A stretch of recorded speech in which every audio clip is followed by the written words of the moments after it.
Ladies and gentlemen, welcome to the game room. I'm Malcolm Bradley, and today with me I have Daytona Beach City Commissioner Patrick Henry. Mr. Henry, thank you for being with me. Anytime, my brother. All right. Before we get started, Mr. Henry, I like to, anytime I have an elected official in game room, I like them to briefly explain the role that they're either currently in or the role that they're running for. So could you briefly tell us what the role of state representative is and the community that you will be representing? Yeah. Currently, I'm a city commissioner of the city of Daytona Beach. Been in that seat now for 6 years.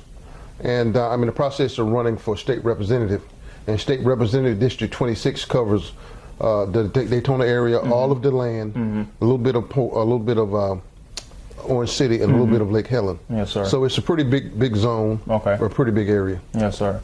Okay, so you're running for state representative, but you currently are commissioner of Daytona Beach. Right. How has that role prepared you for state representative? And also I want you to speak to some of the accomplishments and achievements that you've made as city commissioner for your tenure. Well, you know, serving 6 years on the commission has been a challenge.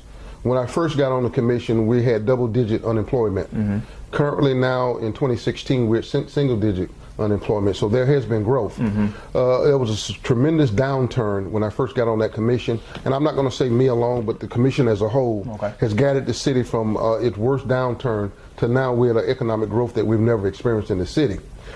That has helped prepare me to move on to the next level for Tallahassee politics. I'm able to reach across the board. I'm able to compromise. I'm able to work with the other side to make things happen. You know, we got a lot of people talk about what they're going to do, but my track record will prove that, you know, I've done things. We've made things happen here on the Daytona Beach City Commission. Yes, sir. You actually just answered my next question, because there's no secret that there's currently a divide between Republicans and Democrats. I was going to ask you, how did you plan on working with them to address policy and move an agenda for the district? And understand that in Tallahassee politics, the Republican Party is the majority. I understand that going in. But my day-to-day job is I am a therapist at the house next door. And my job is I'm a conflict resolution therapist. Okay. So I'm able to reach across the board. I'm able to work with, you know, people. And this is about relationships. Politics is more about relationships than rather what party you're affiliated with.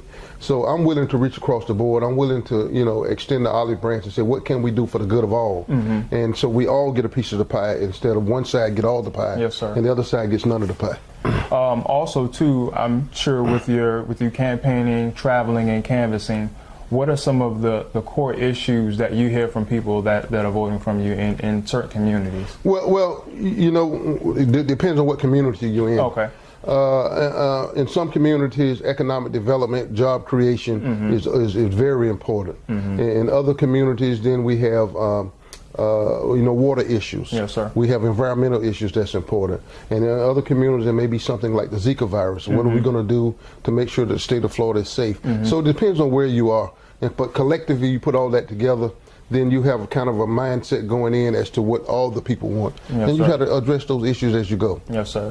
What are some issues at the top of your list that you'll be fighting to address if elected? If elected, I mean, one of the main things I'm going to continue to build on is job creation, economic growth. I'm going to work on that during my whole time there.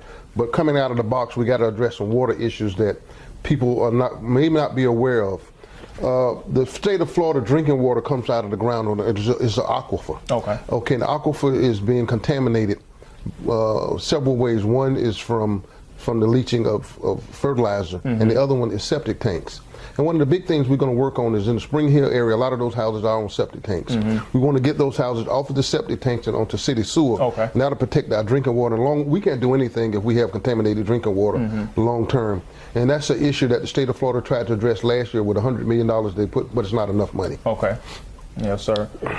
Also, too, you're a advocate for extending or granting rights for felons. For felons. Yes, sir. I just want to speak to why that's important to you and why that's important to us as a country and our political process. Think about this.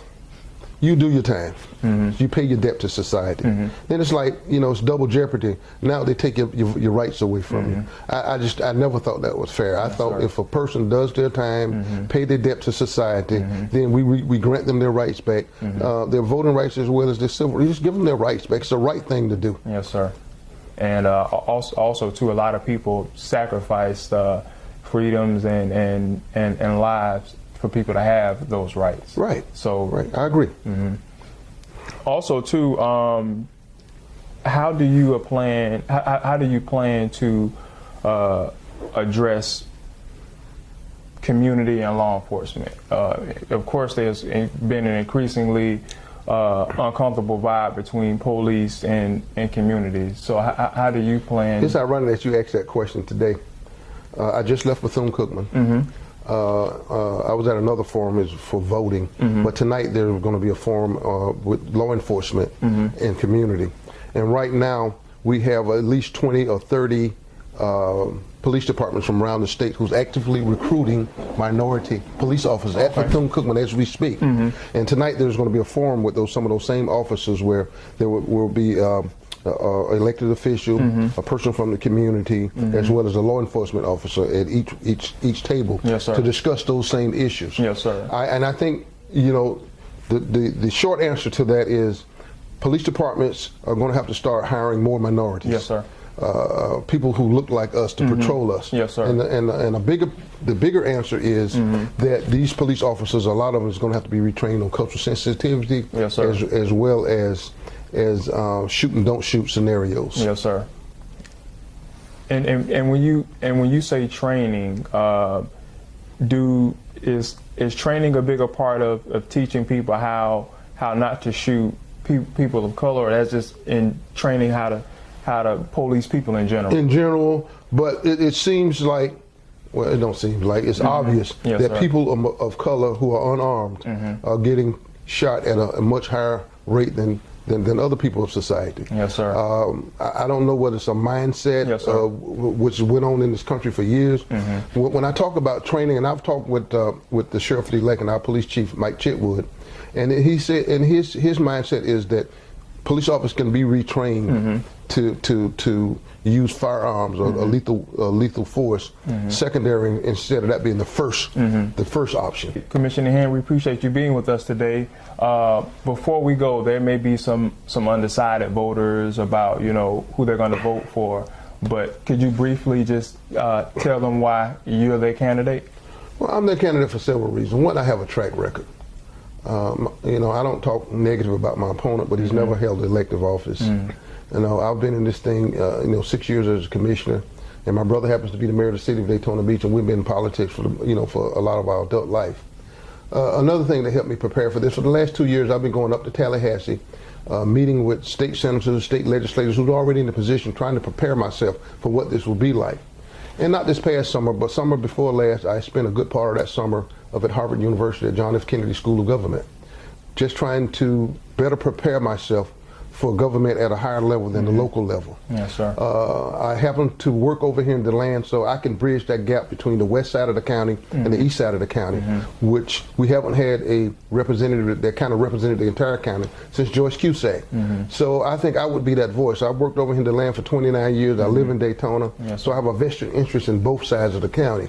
So that's what makes me feel like I'm the better candidate.